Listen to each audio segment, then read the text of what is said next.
తెలంగాణ రాష్ట్ర ఆవిర్భావంపై నేతల మధ్య క్రెడిట్ వార్ నడుస్తుంది. తెలంగాణ ఎవరో ఇస్తే వచ్చింది కాదని ప్రాణత్యాగాలతో సాధించుకున్న రాష్ట్రమని బీజేపీ ఎంపీ ఈటెల రాజేందర్ అన్నారు.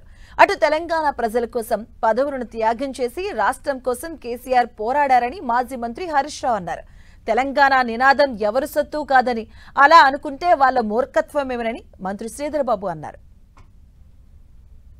వందల మంది తెలంగాణ ముద్దుబిడ్డలు అమరులైనరు. వాటి ఫలితంగా రాష్ట్రం ఏర్పడ్డది. ఇవాళ జూన్ 2వ తారీఖు నాడు జరుపుకునే ఈ వేడుకలు ఎవరో ఇష్ట వచ్చింది కాదు. తెలంగాణ ఇంతకుముందు చెప్పినట్టుగా పోరాటం ద్వారా, రక్త తర్పణాల ద్వారా, ప్రాణ త్యాగాల ద్వారా సాధించుకున్న తెలంగాణ. ఈ తెలంగాణ సాధనలో మొదటి నుంచి కూడా ఒకటే మాటతో కట్టుబడిన పార్టీ భారతీయ జనతా పార్టీ.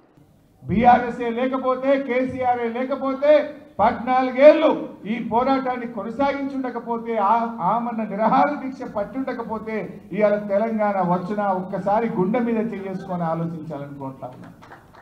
తెలంగాణ ప్రజలు స్వయం పాలనలో ఆత్మ గౌరవంతో ఈరోజు తెలంగాణ ప్రజలు బతుకుతున్నారంటే గులాబీ జెండా అనే దానికి కారణం అని చెప్పి గుర్తు చేస్తా ఉన్నా. ఆనాటి యూపీఏ ప్రభుత్వం ముందు పెట్టి తెలంగాణ ఇస్తారా ఇవ్వరా అని ఒత్తిడి పెంచిన నాయకుడు కేసీఆర్. త్యాగం చేసింది, రాజీనామా చేసింది తన కోసం చేయలేదు, తెలంగాణ 4 కోట్ల ప్రజల కోసం చేసిండు. ఆ త్యాగాల పునాదుల మీద తెలంగాణ సాధించిండు కేసీఆర్. జై తెలంగాణ నినాదం అనే నినాదం ఒక్కరిది కాదు, ఒక్కరి సొత్తు కాదు. ఇది ఎవరు పేటెంట్ తీసుకోలేదు. తెలంగాణ రాష్ట్రానికి సంబంధించి, తెలంగాణ రాష్ట్ర ప్రజలకు సంబంధించిన నినాదం ఇది. జై అంటే మన రాష్ట్రం ముందంజలో ఉండాలి. ఇది ఎవరిదో పేటెంట్ కాదు, ఇది అందరిది.